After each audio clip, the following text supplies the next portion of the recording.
कैसे मेरे अंदर के सेंस ऑफ एग्जिस्टेंस और एक विद्रोही सोच ने मुझे असिस्टेंट प्रोफेसर बना दिया। बात उस समय की है जब मैं एक प्राइवेट स्कूल में पढ़ाया करता था। मेरी सैलरी 9,000 रुपये थी और कट पिट करके यही कुछ 8,200 रुपये आया करती थी। और जब आप यंग होते हैं तब आपके अंदर एक सोच डेवलप हो जाती है कि हम घर से पैसे नहीं लेंगे, खुद कमाएंगे और एटलीस्ट अपना खर्च तो खुद उठाएंगे। उसके अलावा आपकी बहुत सारी जिम्मेदारियां होती हैं, घर की भी रिस्पॉन्सिबिलिटी होती है। जब आप अपने घर वालों को काम करता देखते हैं तब आप ये सोचते हैं कि नहीं, हमें भी काम करना चाहिए, उस लिए भी आप काम करने चले जाते हैं। तो इन्हीं सब सोच के साथ मैं भी जॉब के लिए निकला और टीचिंग मुझे बहुत अच्छी लगती थी, पढ़ाई करना मुझे बहुत अच्छा लगता था, इसलिए मैंने टीचिंग प्रोफेशन को चुना, या कह सकते हैं टीचिंग प्रोफेशन ने मुझे चुना और मेरी लाइफ पूरी टीचिंग को समर्पित हो गई। तो हुआ कुछ ऐसा, प्राइवेट स्कूलों का मसला है वो कुछ ऐसा है कि ये अपने टीचर्स से गनीमत है कि वॉशरूम नहीं साफ़ कराते हैं, उसके अलावा सारे काम करवा लेते हैं। मई जून में आपको इनकी कन्वेंसिंग करनी पड़ती है, मार्केटिंग करनी पड़ती है, डोर टू डोर जाना पड़ता है। तो उस समय भी कुछ ऐसा ही था, हमें अपॉइंट तो किया गया एज अ टीचर, लेकिन जब समर वैकेशंस होती हैं तो उस दौरान हमें बुला करके और मार्केटिंग करवाते थे। ठीक है, डोर टू डोर जाते थे भाई साहब। क्यों? क्योंकि आप अचानक से अपनी जॉब तो नहीं छोड़ सकते, क्योंकि जब आप किसी जॉब में इंगेज हो जाते हैं, आपकी एक इनकम आने लगती है, भले ही वो कम हो, उस हिसाब से आपकी लाइफ स्टाइल चलने लगती है और फिर आपकी जिम्मेदारियां भी होती हैं, उनके चलते भी आप अपनी जॉब को, कितना भी गुस्सा आ रहा हो अंदर से, लेकिन आप जॉब नहीं छोड़ सकते। तो उस साइकिल में इंसान एक फंस जाता है, वो उसकी अपनी मजबूरी होती है, चाहते हुए भी नहीं छोड़ सकता है। तो वैसे ही कुछ हम लोगों के साथ था, हमारे कॉलेग्स के साथ था। सबको गुस्सा आता था, फ्रस्ट्रेशन होता था कि भाई हम आए हैं एज अ टीचर, लेकिन आप हमसे डोर टू डोर मार्केटिंग करा रहे हैं। खैर, हम करते थे। हुआ ये कि इन्होंने हमारे मई मंथ की सैलरी रोक दी स्कूल ने, और ये बोला कि आपने टारगेट नहीं पूरा किया है, आप उतने एडमिशन्स नहीं लेकर के आए हैं जितना एडमिशन हमने बोला था, इसलिए हम आपको मई मंथ की सैलरी नहीं देंगे। उसके बाद महीना बीता, 2 महीना बीता, 4 महीना बीता, उन्होंने कहा हम कल दे देंगे, परसों दे देंगे। उसके बाद उन्होंने आधे स्टाफ की सैलरी भी दे दी और आधे स्टाफ की नहीं दी, जिससे टीचर्स में भी यूनिटी ना आए और जिनको मिल गई है वो बोलना शुरू ना करें, वो ना बोलें, और जिनको नहीं मिली है वो बोल रहे हैं तो वो कुछ हमारा उखाड़ नहीं पाएंगे। इन सब सोच के साथ तो कुल मिलाकर के उन्होंने हमारी सैलरी को रोक दिया। तो एक बार ऐसा हुआ कि पढ़ने की आदत ही, मैं मॉर्निंग में ये मार्क्स का द कम्युनिस्ट मैनिफेस्टो ये मैं पढ़ रहा था। इस कम्युनिस्ट मैनिफेस्टो की एक लाइन मेरे दिमाग में चल रही थी कि मज़दूरों एक हो जाओ, तुम्हारे पास तुम्हारे पैरों की जंजीरों को खोने के अलावा और कुछ नहीं है, पैरों की बेड़ियों को खोने के अलावा और कुछ नहीं है। बस यही लाइन मेरे दिमाग में चल रही थी। और सुबह सुबह मैं स्कूल गया और प्रिंसिपल थी उस दिन, संयोग से मैनेजर आए हुए थे, साउथ के हमारे मैनेजर थे वो। और बस उस दिन उनसे मेरी ये बात हुई कि सर, आपने प्रॉमिस किया था कि आप मुझे मई मंथ की सैलरी देंगे, और आपने कहा था नहीं मिलेगी तो मैं अपनी पॉकेट से दूंगा, तो आप हमारी सैलरी दीजिए सर। 1 साल हो गया लगभग, अब आप हमारी सैलरी नहीं दे मई मंथ की। तो उन्होंने मुझे कुछ ऐसा बोल दिया जो मेरे दिल पे लग गया, और मैंने उन्हें कुछ ऐसा बोला था। मैंने शायद कुछ मार्क्स की लैंग्वेज में, सोशियोलॉजी की लैंग्वेज में बोल दिया था। मैं एक टेबल पर बैठा था, सामने प्रिंसिपल बैठी थी, उसी कमरे में मैनेजर साहब बैठे थे।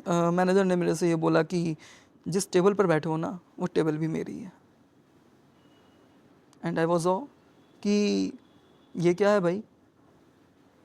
मैंने कहा तो नेचुरल रिसोर्स है भाई, लकड़ी की टेबल बनी हुई है, और ये भी आपकी, मीन्स लकड़ी भी आपकी है, लकड़ी से हम सब बने हैं, और हम सब एक दिन उसी लकड़ी में मिल जाएंगे। और आपको किसने राइट दिया है भाई हमारी सैलरी रोकने का, हमारा काम रोकने का, हमने जो काम किया है उसको रोकने का? हम जिस चीज़ के लिए अपॉइंट नहीं हैं, आप वो काम भी हमसे करा रहे हैं, हम उसको भी कर रहे हैं, और आपको कोई हक नहीं बनता वर्कर्स की सैलरी को रोकने का। तो मेरी टर्मिनोलॉजीज़ भी कुछ इस तरह की। तो उन्होंने मुझे एक बात बोल दी कि अगर इतना ही तुम बड़े सोशियोलॉजी के ज्ञाता बन रहे हो, प्रोफेसर बन रहे हो, तो कहीं जाकर प्रोफेसर बनो, यहाँ पर टीचिंग क्यों कर रहे हो? मैंने बोला सर, आप टीचिंग कहाँ करा रहे हैं, आप तो टीचिंग के नाम पर मार्केटिंग करा रहे हैं। बस उस दिन की बात थी। हमारे प्रिंसिपल मैडम ने भी कोशिश करी कि बात आगे ना बढ़े, उन्होंने भी कहा अरविंद शांत हो जाओ। तो ठीक है, मैंने केबिन छोड़ दिया और मैंने बोला नहीं, मैं इस तरह के एनवायरनमेंट में काम नहीं कर सकता जहाँ मेरी रिस्पेक्ट ना हो। और मैंने ये तय किया उस दिन कि मैं रिज़ाइन कर दूँगा।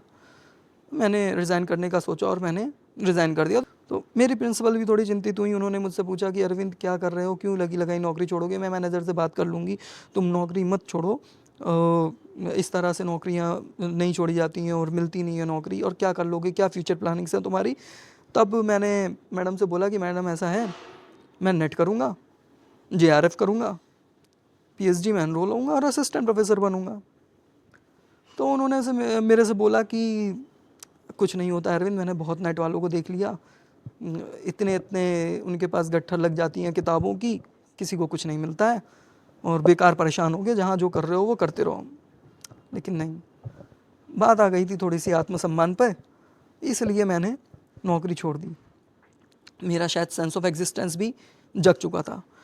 मेरा सेंस ऑफ एग्जिस्टेंस कह रहा था मेरा अस्तित्व क्या है भाई, मेरा अस्तित्व यही है क्या कि मुझे कोई भी सुना करके चला जा रहा है, कुछ भी सुना करके चला जा रहा है, मैं किस लिए बना हूँ, मुझे ये नहीं समझ में आ रहा था। उसी दिन का समय था, घर गया, मैंने एप्लीकेशन लिखा, अपना रेजिग्नेशन लेटर लिखा, मैडम को रेजिग्नेशन दे दी, मुझे काम नहीं करना है। खैर, वो दिन था और आज का दिन है। उसके बाद घर आया, मैंने सोच लिया अब कहीं जॉब नहीं करनी है भाई, अब जॉब करनी ही नहीं है, अब किसी पोजीशन पे जाना है, किसी प्रोफेशन में जाना है। तो जो उनको बोला था वही दिमाग में था, और बस उठाई किताबें अपनी, अपना कमरा, अपना टेबल, अपनी चेयर, अपनी किताबें, एक फ़ोन में इंटरनेट, और रात मेरी, कमरा मेरा, लोगों के कमरों की लाइट्स ऑफ रहती थी और मेरे कमरे की लाइट्स जलती थी। फिर मार्क्स हो, पार्सन्स हो, दुर्खीम हो, गिडेंस हो, मैनुअल कैसल हो, क्लिफोर्ड गेट्स हो, सब कुछ, बस वही मेरी ज़िंदगी बन गई थी। और उस ज़िंदगी ने ही हूबहू यहाँ पर आता है पावर ऑफ स्पोकन वर्ड्स। आप जो बोलते हैं, आप खुद के बारे में जो सोचते हैं, वो होता है। आपका आत्मविश्वास आपसे काम करवाता है। आपके अंदर आपके लिए जो आत्मसम्मान है वो आपसे काम करवाता है। पावर ऑफ स्पोकन वर्ड्स ने काम किया, मेरे आत्मविश्वास ने काम किया। मैंने नेट क्वालिफाई किया, जेआरएफ क्वालिफाई किया, पीएचडी में एनरोल हुआ और पीएचडी करते करते असिस्टेंट प्रोफेसर के पद पर आसीन हुआ। तो मैं आज आपसे मुखातिब हुआ, आपसे बात करने के लिए आया, सिर्फ इसीलिए आया कि आपसे, युवाओं से, यूथ से अपनी बात को साझा करूं कि आप अपने अंदर के एग्जिस्टेंस को, सेंस ऑफ एग्जिस्टेंस को जगाएं। आप क्या हैं, आपका अस्तित्व क्या है। मेरा मतलब ये नहीं है कि हमेशा आप एक विद्रोही भाषा बोलें या विद्रोह करें। जो गलत है उसको गलत बोलना सीखें, लेकिन उससे पहले ये भी सीखें कि आप कितने गलत हैं। आप भी गलत हो सकते हैं। मैं अपने यंग स्टूडेंट्स से भी बात करना चाहता हूँ इसी वीडियो के माध्यम से।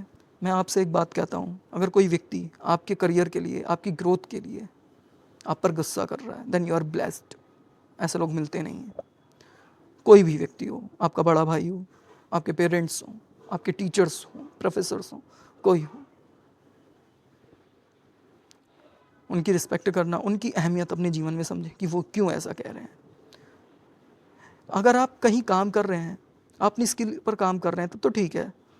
लेकिन अगर आप कॉलेज में हैं, यूनिवर्सिटी में हैं और एक तरफ की आपकी क्लासेस चल रही हैं और आप उसी क्लास के टाइम पर घूम रहे हैं, कॉलेज कैंपस में ही खड़े हैं, भाई आप अपने आप को बर्बाद कर रहे हैं। मत करिए ऐसा। पढ़ करके, डिग्री लेकर के क्या मिलेगा क्या नहीं मिलेगा इसको छोड़िए, पढ़ना शुरू करिए, किताबों को पढ़ना शुरू करिए, विचारों को पढ़ना शुरू करिए, अपने टीचर्स से इंटरेक्ट करिए, अपने प्रोफेसर से इंटरेक्ट करिए, उनसे बात करना शुरू करिए। हम जैसे लोगों के बीच बैठते हैं, जैसे लोगों के साथ उठते बैठते हैं, बात करते हैं, वैसे ही हो जाते हैं। हमें बहुत कुछ मिलता है उनसे। अपने अंदर के सेंस ऑफ एग्जिस्टेंस को जगाइए। कुछ बनिए, स्किल डेवलप करिए। आजकल की रैप्स बन रही हैं कि भाई हमारे हाथ में डिग्री है फिर भी हम बेरोजगार हैं। लेकिन आप अपने आप से क्वेश्चन करिए, आपके पास बीए की डिग्री है, बीएससी की डिग्री है, लेकिन क्या आपने वैलिडेशन किया उस डिग्री का? आपने उसको वैलिडेट किया उस डिग्री को? क्या आप सच में बैचलर ऑफ आर्ट हैं? क्या सच में आप बैचलर ऑफ साइंस हैं? क्या आप सच में मास्टर ऑफ साइंस या मास्टर ऑफ आर्ट हैं? आपने सोशियोलॉजी में या पॉलिटिकल साइंस में या किसी भी सब्जेक्ट में मास्टर किया, बैचलर किया, क्या सच में आप उस डिग्री के हकदार हैं? क्या सच में आपने उसकी उतनी पढ़ाई करी है? और भाई यकीन मानो, अगर आपने उन किताबों को पढ़ा है, भाई कोई आपको नहीं रोक सकता आगे बढ़ने से। ज्ञान का कोई कंपटीशन नहीं है, लेकिन क्या आपने सच में ज्ञान हासिल किया है?